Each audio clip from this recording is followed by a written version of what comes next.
Happy 2024, more financially intentional people. I am so happy to be back.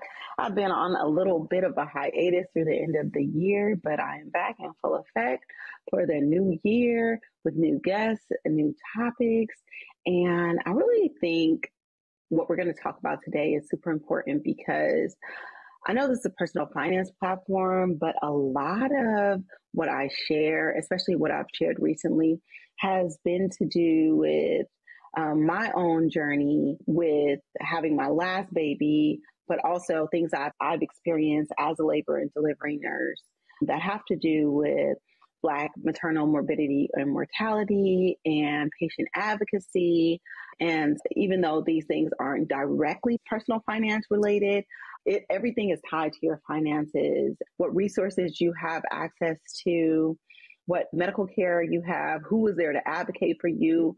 And just as a Black woman in America, and not everybody is Black, I understand that, but as a Black woman in America, we have so many things stacked up against us, no matter what your income level is.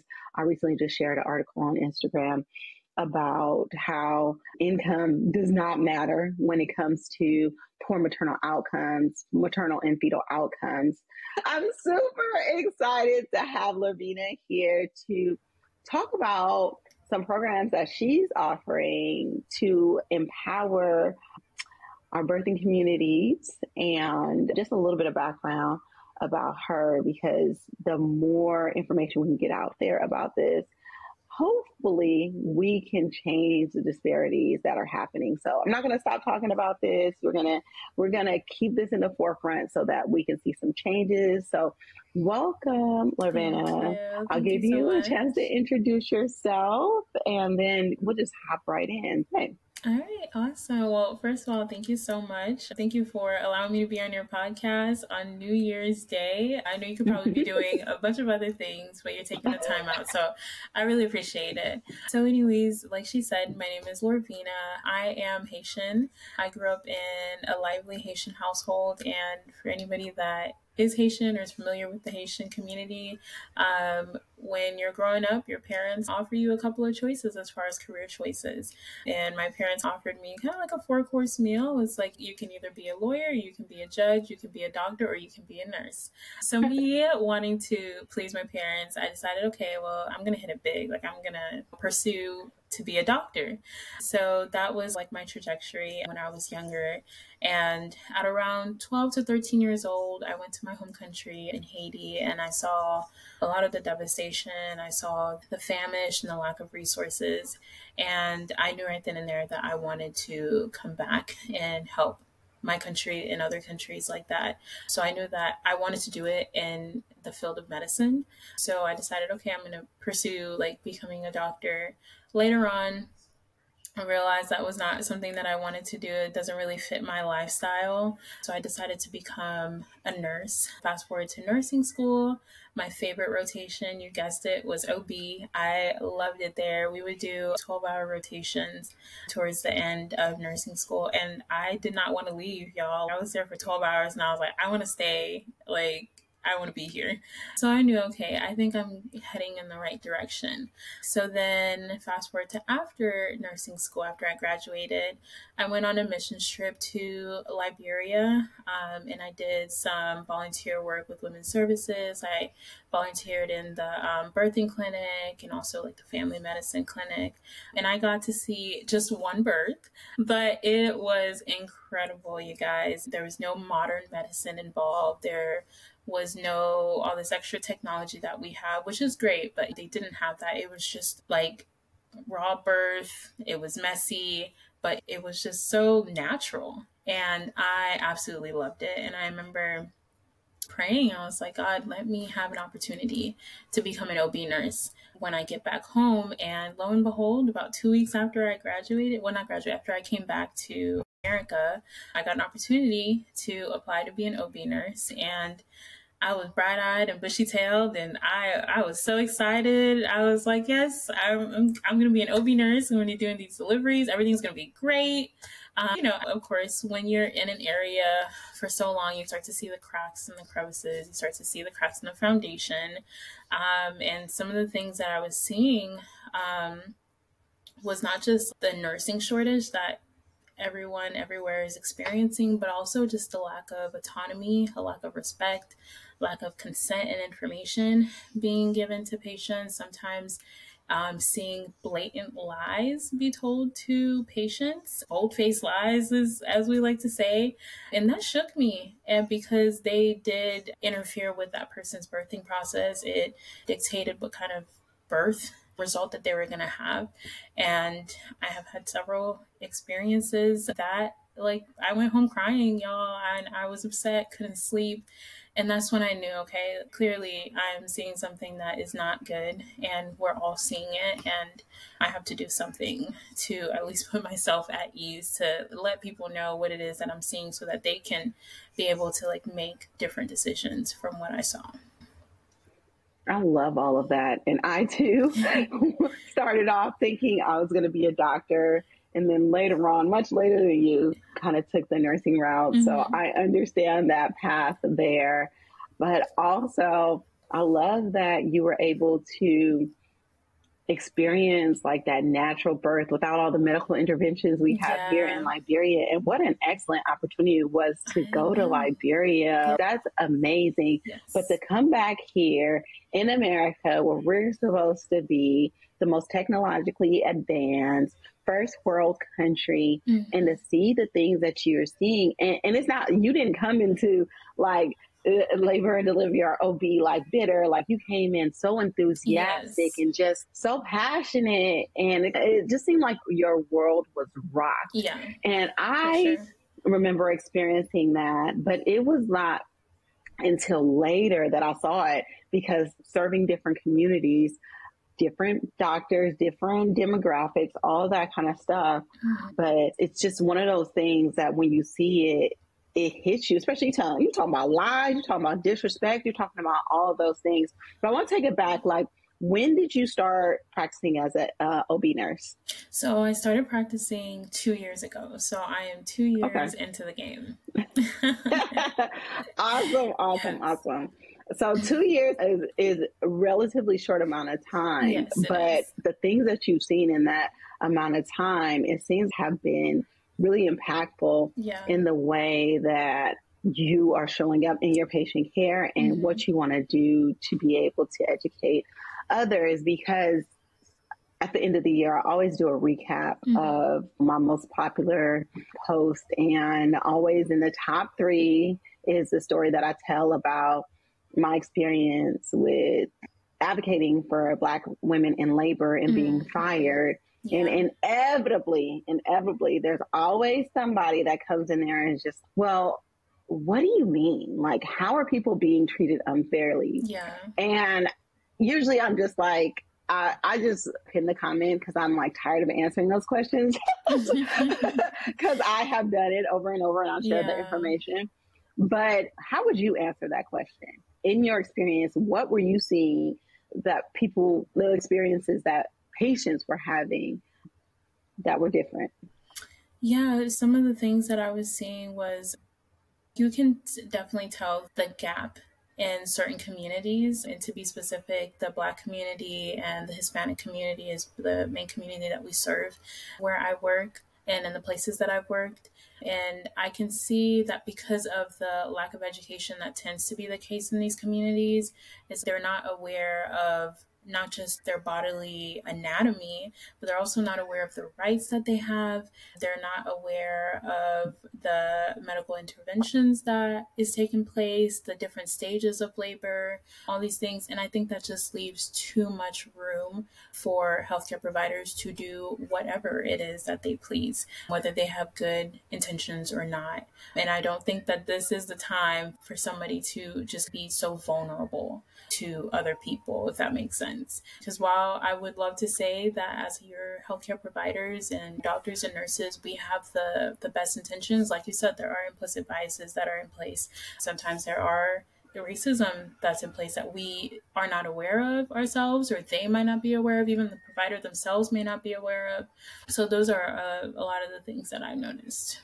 Yeah. I want to just clarify, because even if someone isn't as educated as in general as the educational background, still, when it comes to bringing a child in this world, most people, no matter what their education level is, if they have doctorate degrees, and most of the people I work in Silicon Valley, so a lot of them are like rocket scientists, super engineers, but they aren't educated about the birthing process. But the beautiful thing about creating a baby is that there's typically a 9 to 10 month gestation period where you can get this education. And the onus is really on medical providers to provide that education. And oftentimes it's very lacking. People are not knowledgeable about the changes their body goes to. Like you said, their anatomy. I can't tell you how many times people think that you pee out of the same hole the baby comes out of, like the fluctuations and what your organs do. So why people have preeclampsia or high blood pressure or diabetes, how that happens, like those things. So I don't want people to think that it's a class issue or it's something that, oh, it's because this person doesn't have a certain level of education. Those things across the board, that education is something that needs to happen for every demographic, and it's strongly lacking. But what ends up happening is that oftentimes, because somebody does not know how to ask for that information, they are intentionally not taught those things, or they look at the relationship between the provider-patient relationship as one of subservient. Like, I have to listen to what this person says because they know best. Not knowing their rights and how to advocate for themselves if something doesn't feel right. Because at the end of the day, no matter what level of education you have, your body, and you know what's going on with you. And if you're saying something is going on and you're not feeling heard, you've asked questions that aren't being answered, you reported problems that aren't being addressed, there are issues. And like I said, that does not have anything to do with class, gender, education, income, all of those things. But on the large, in America, by and by, Black and brown babies are often experiencing poor outcomes because of so many variables that happen in this process of not having the right education, not having the right access to services, not being able to have a voice, not knowing how to speak up, and just people blatantly doing things to them that they think that nobody's going to report, nobody's going to know, which leads to the 2 to 3 times higher death and injury rate for Black and brown mom and babies. And ideally, you would think that you could get this kind of education and information in your doctor's office. But I read a statistic somewhere that I think that a lot of OBs and doctors in general, they spend about less than 10 minutes in each doctor's visit. There's no way you can get all that information. So it's like you have to take it upon yourself, you and your support system, to educate yourself during that time of being pregnant or even beforehand. Right. And it's so important to know what kind of access to information that you have, and not solely, like you said, not solely rely on your doctors, your MPs, your medical providers to be the resource for you. You have to understand that there's a lot of information out there. And when it comes to having a baby, there's so much stuff. It could be overwhelming, but you have to understand the credible sources, and you have to understand the things that are relevant to you. And be able to parse that out. So that's like a part that a lot of people, I feel like, are missing. So I know you created the solution to address it. Can you talk about like how you went from that point of something has to happen to trying to solve the problem? Yes, I've had several situations where I've had a patient and things just went completely outside of what they were expecting and what I was even expecting. And so I'll talk about two instances that like I will probably never forget until the day I die. So one instance, for example, I had a patient. She's a second-time mom. She came in to be induced. She was 40 weeks pregnant. And the reason that she thought she was getting induced was different from what the reason the provider told us. And she didn't realize that until, well, she was already admitted in the hospital bed, already gave her the medication, and we're giving a bedside report. That was like red flag for her right there. And this provider, I don't know what the reason was, but he was particularly impatient for this labor process. And as it can take a very long time. So within 6 hours of her labor, of trying to induce her, she was not making any progress whatsoever. She came in 1 centimeter. It was still 1 centimeter 6 hours into it after the medication. So he starts to tell me... and just for point of reference, a labor induction can take anywhere from 1 to 3 days. Yes. That is not abnormal for the first 6 hours of cervix not being changed, because it is a process. Yeah. Go ahead. I'm sorry. Yeah, no, it's okay. So he started to mention to me, hey, we're probably going to need to do a C-section because she's not making progress, which to me, I was like, it's been 6 hours or what? It's okay. We're going to be okay. So anyways, 10 hours into the induction process, he comes into the room with the patient, and I'm there present. And we have these papers that show the baby's heart rate, the mother's heart rate, and the contraction patterns. And he pulls up this paper to this patient. Yeah, see, look at your baby. Your baby's in distress. We should probably have a C-section soon because you're not making any progress anyways. Y'all, I was so shook. I was so flabbergasted. I like, my heart was beating so fast. My mouth was dry. I was like, I can't believe he just lied to her, blatantly lied. Because first of all, if your baby's in distress, I'm not just standing here like twiddling my thumb looking at you. I am doing something. So that red flag there. He, walked out the room, gave her some time, and I suggested, can we have some time to think about this? And they were already a little bit suspicious of the doctor.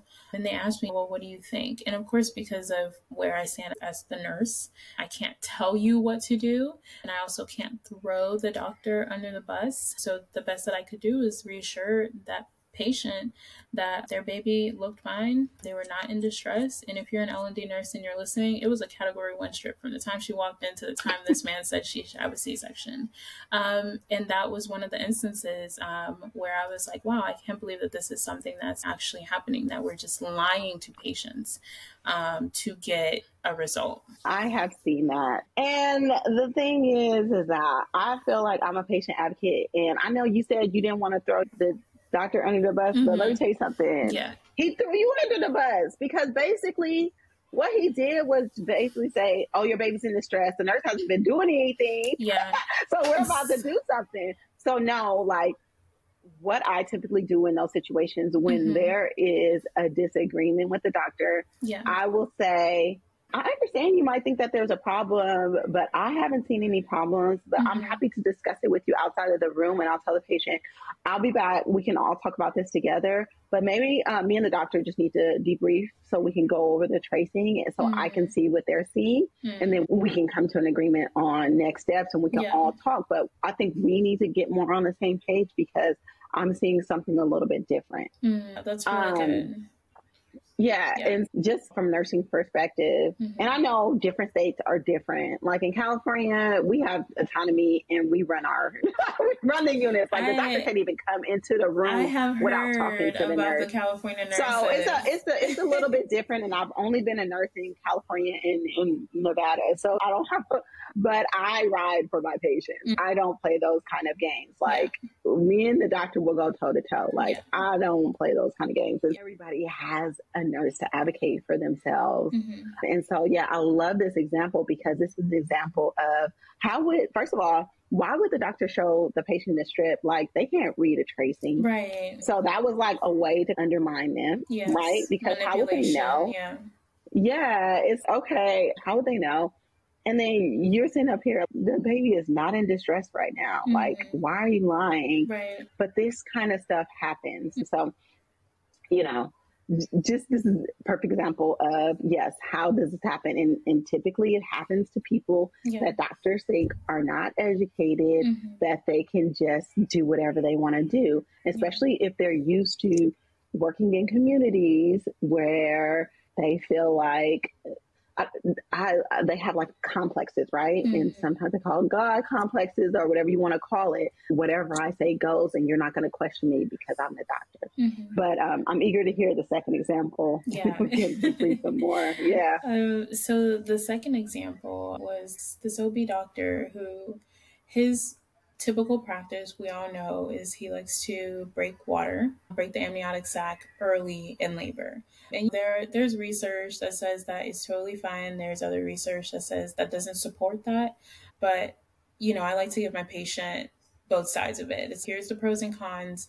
This is what can happen if we do it early on. This is what can happen if we wait. And you can make your decision from there. I feel like that's the best choice, is when you have all that information, you're able to make that decision. That's the information I gave to this particular patient. And an interesting fact they told me earlier on when I got this patient was that the last 3 generations of women had not been able to have a vaginal delivery. They had all had C-sections. And they was already thinking that she was probably going to end up having a C-section, probably wouldn't be able to have a vaginal delivery. And I'm like, oh, it's early on in the shift. Your baby looks great. You look great. Let's not think about that. We're going for vaginal delivery. So we start her induction with a medication called Cervidil. And it's basically, I like to describe it as like a shoestring. We put it close to your cervix, and it's supposed to... I say it's like a flat tampon. A flat... Oh, that's a good way to describe it. Yeah. Like a shoestring or flat tampon. And we put it close to your cervix, and the purpose is for it to soften and ripen your cervix and hopefully open it up a little bit more. Well, like I said, this medication is supposed to be in for 12 hours. It was in for this patient for 2 hours.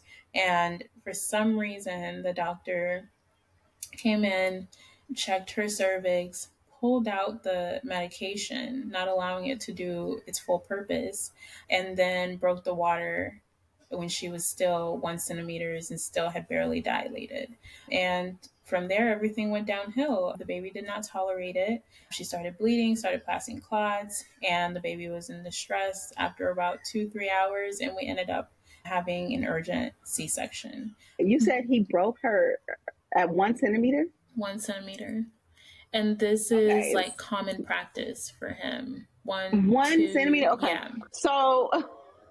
Yeah. It's a big issue with breaking somebody's water that early, especially if they've never had a baby. Right. Or just in general, because you're risking the umbilical cord coming through, which is a medical emergency. Yeah. Plus, the chance of infection goes up substantially when you break the sterile, you're breaking the barrier, the sterile barrier to keep this baby from getting an infection. So those are like big things.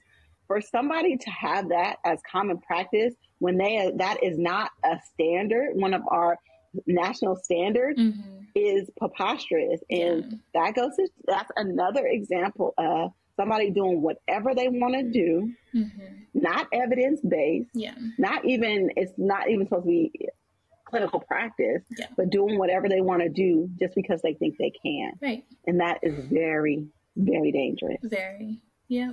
Yeah. And so you said she ended up having to have an emergency C-section? She did. Yeah. Because the baby wasn't tolerating it and she was bleeding.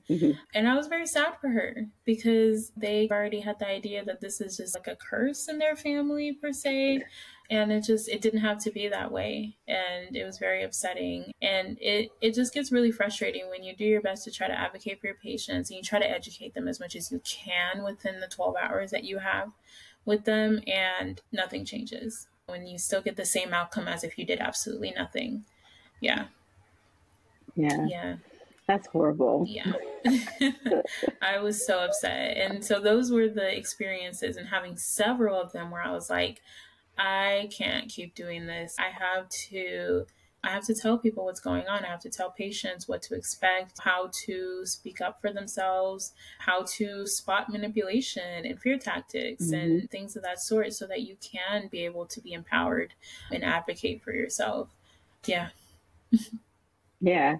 It's so needed. It's so needed because overwhelmingly what I hear is that people don't feel like they have a voice. Yes. Or the thing is that, first of all, when you're having a baby, you're in one of the most vulnerable positions you're ever going to be in your life. Yes. And basically, you're sitting there trying to just survive, right?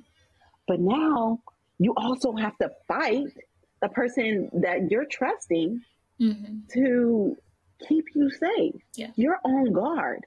Imagine the physical and emotional turmoil that is going on in those situations. It's traumatizing. Yes, people, and these are things that people never forget. First of all, people don't forget their birthing experiences, period.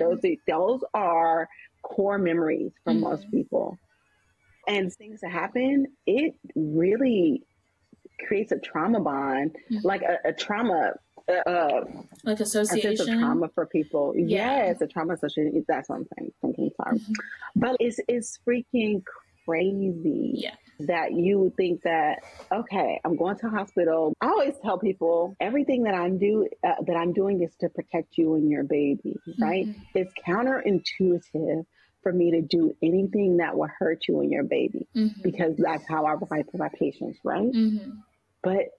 And that's the expectation that most people should have. Yeah.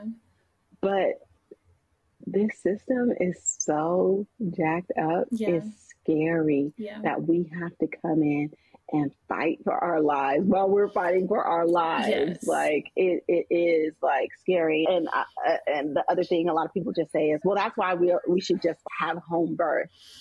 And I'm just like, yes, home birth can be safer for people that's available to, or if you don't want to do like any kind of medication during your labor and you want to have that whole experience. Not everybody wants that experience, and not everybody is a candidate for home birth. So in order to have a home birth, you have to be a very low risk person. Yes. So no kind of comorbidities, no kind of illnesses. Right. Even you can plan to have a home birth and then the last week it changes because your blood pressures are elevated. So it has to be all these things that work in your favor for you to be able to safely deliver at home.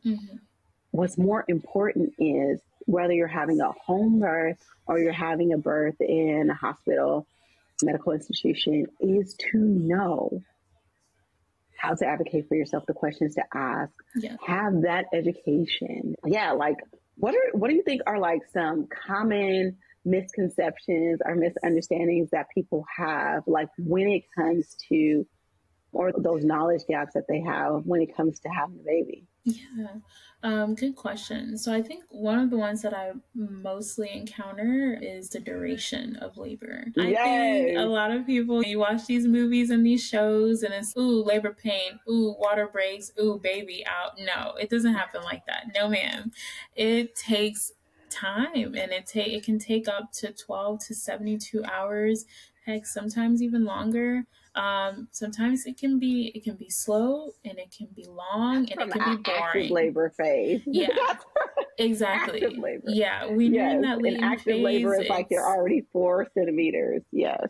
Exactly. I think that's what I see a lot, and I think that leads to a lot of people having some forms of anxiety and fear and just a lack of patience for themselves. And I feel like this is when you need to be kindest to yourself and most patient with yourself, as well as your support system. Because I feel like you can be as patient as you want, but if your support system is like, okay, well, when are you going to have this baby? It's no, please, you calm down and I will calm down as well. And we're going to let your body do what it needs to do. So that's a misconception that I've seen. Another one that I've seen is just the fear of vaginal tears and your vagina not returning back to the state that it was before.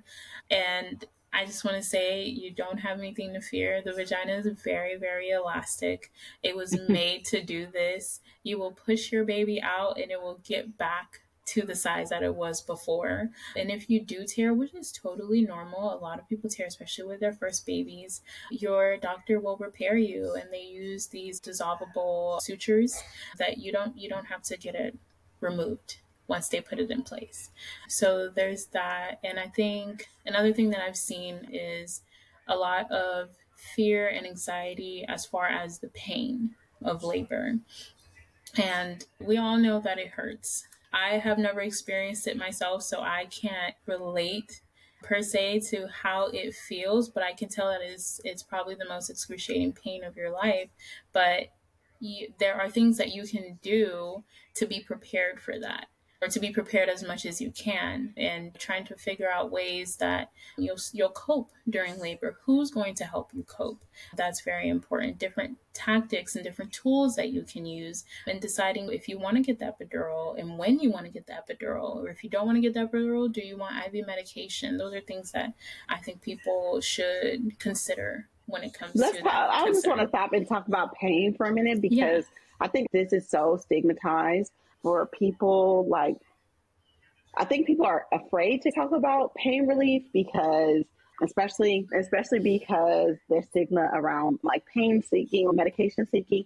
But when it comes to labor in particular, I think we're taught that if we ask for something for pain, like we're being weak, and we're not like, it's this whole thing. Like, people don't really have these conversations because, and some of it is cultural, some of it is just like a lack of education or just knowing.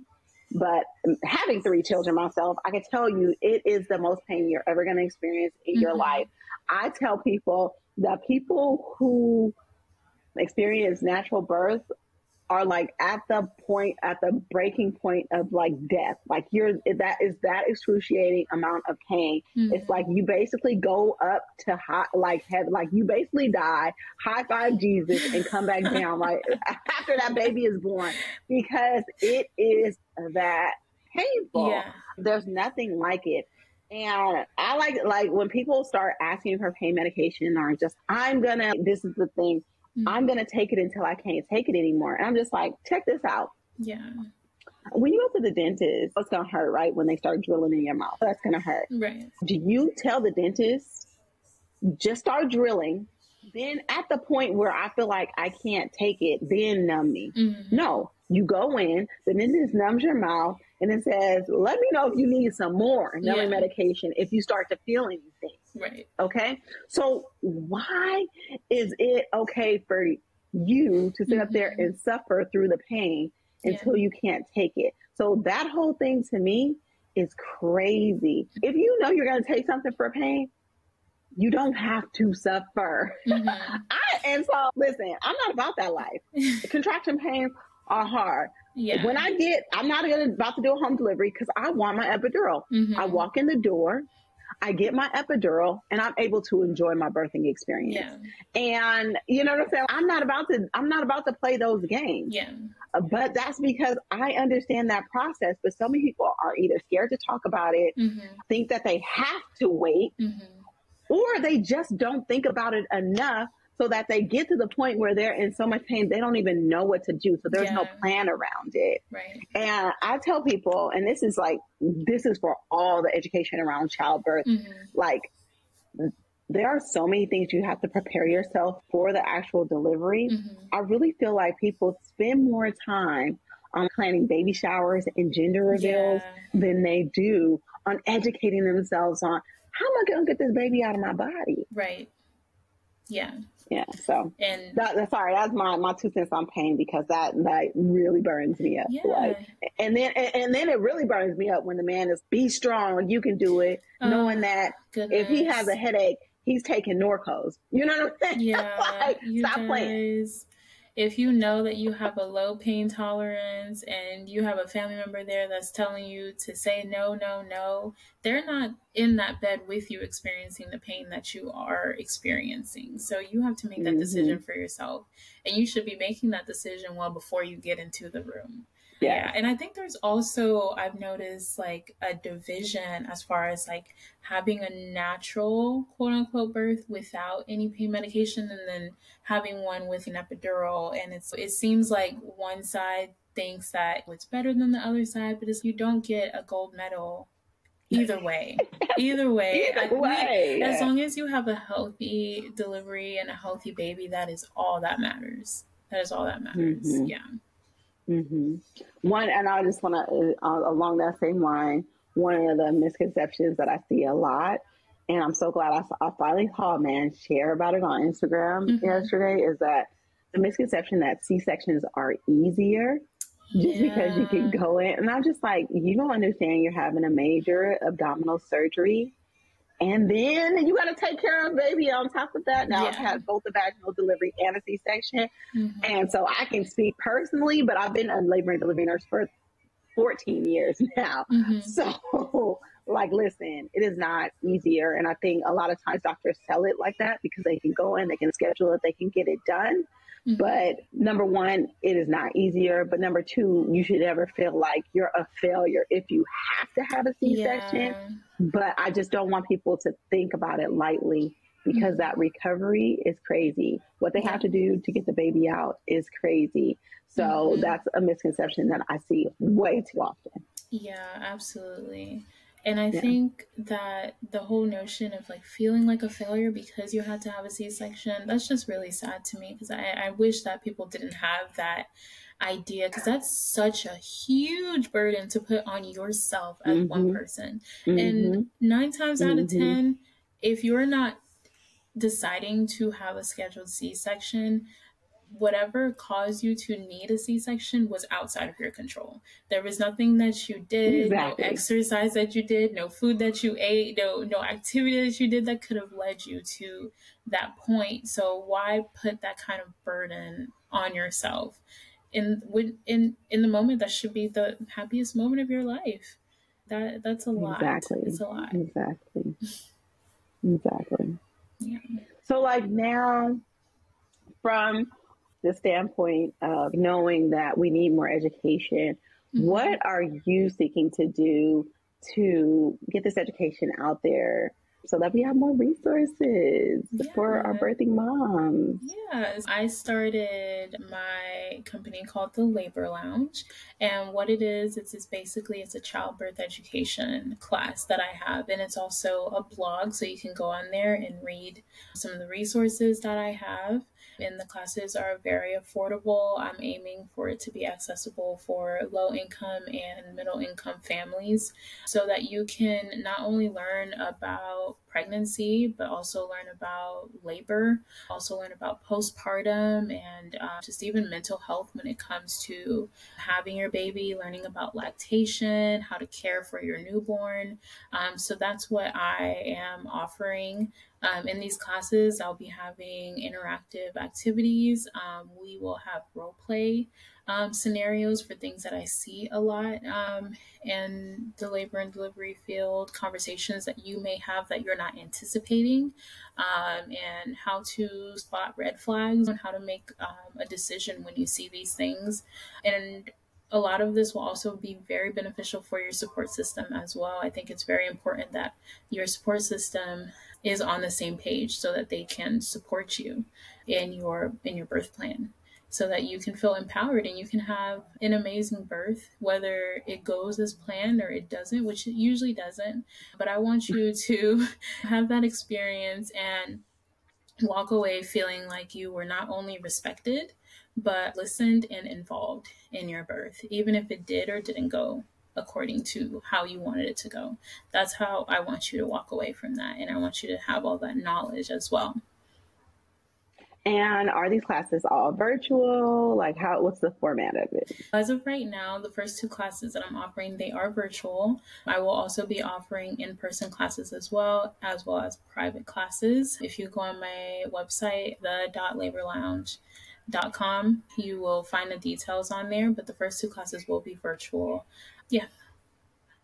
Do you do any centering groups, meaning that you take people that are relatively due around the same time and walk them through the processes, or is it just open to anyone pregnant, postpartum? Like how does it work? Who are you?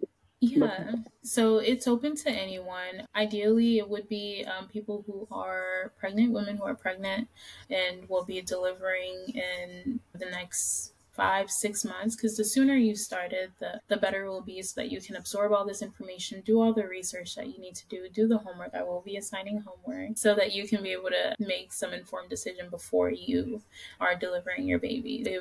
But it will be for anyone. You can come if you've already delivered your baby. You can come if you're 9 months pregnant, 6 months, 1 month, 4 weeks. It's up to you. Yeah, everybody's welcome. And What about support people? Yes, I definitely encourage and would absolutely love to see support people come and be a part of that class and get that knowledge and information as well, because it'll help so that we're all in the same page of what information we're learning and what decisions we're going to be making. Okay, so can you share again, like how people can access the classes, the site, and any other resources you have for people? Yeah, so my website is the-labor-lounge.com. And it's the same thing on Instagram, the Labor Lounge _Houston, Texas. And it'll be a beige icon with a pregnant lady with big hair. And yeah, so those are my resources. And my blog is also on that same website as well. And you feel free to email me.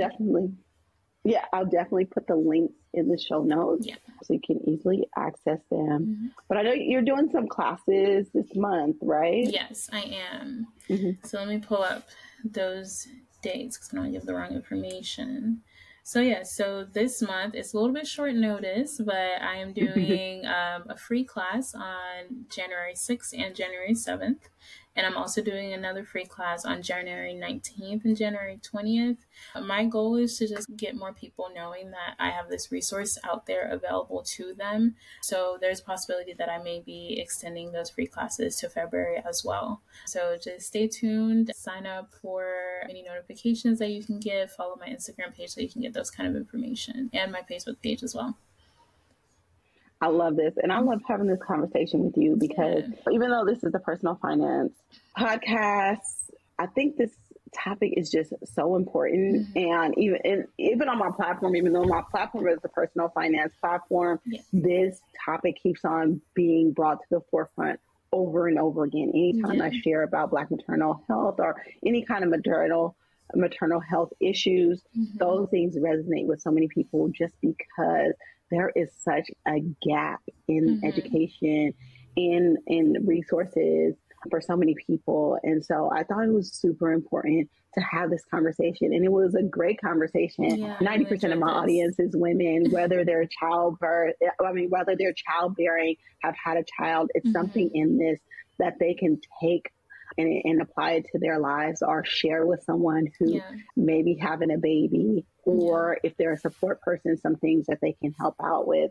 And so I think this is an excellent conversation. It's always great to talk to another labor and delivery nurse and bounce these experiences off of each other because, man, this is crazy. And I was just talking to my friend who's a lactation consultant and doula and all of those kind of things last night. And we were both saying this healthcare system needs to be imploded. There's so many things that need to change. But I feel like these conversations help facilitate that change from a very grassroots level.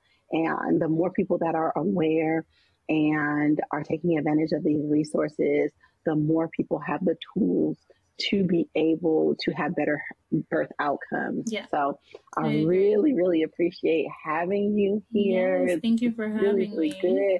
I'm so happy for what you're doing. I know it'll help so many people. So I just want to say thank you, girl. Thank you. I'm so happy that I was here, and this was a really good conversation. And like you said, I love talking to labor and delivery nurses and just bouncing stories because it's like the things that we experience it's a lot, y'all. It's a lot. It's a lot. Yeah. It's a lot. So you guys, make sure you check her out. Make sure you go to these free trainings. If not, just share it with someone that you know could use the information.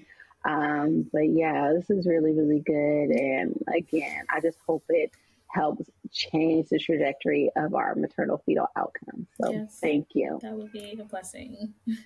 Right. Thank you.